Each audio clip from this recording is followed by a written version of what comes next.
Hi guys, welcome to Richard Cabile YouTube channel, and today's video I will teach you how to change language in itel phone.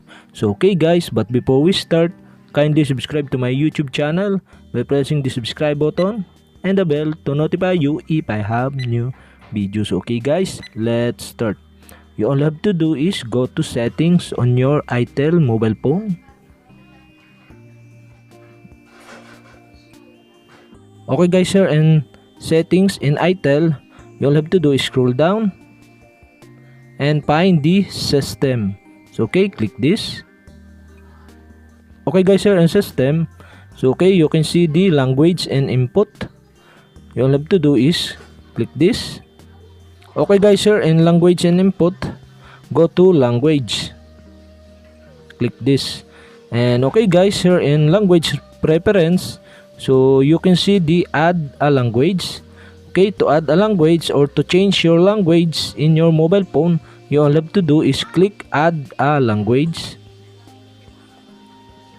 And now you can see a different kind of language here.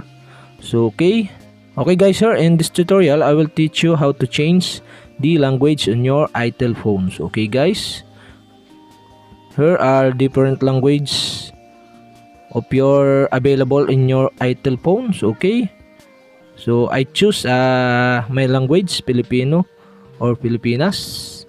So after that guys, you all have to do is press and hold the power line on the right side of the language you want to use, and okay, scroll to the first number or upper portion to change your language. So okay guys, we have successfully changed your language in your itel mobile phones. Okay guys, if you have a question, kindly comment below, and don't forget to hit the subscribe button and the bell to notify you if I have new videos. Okay guys, thank you for watching.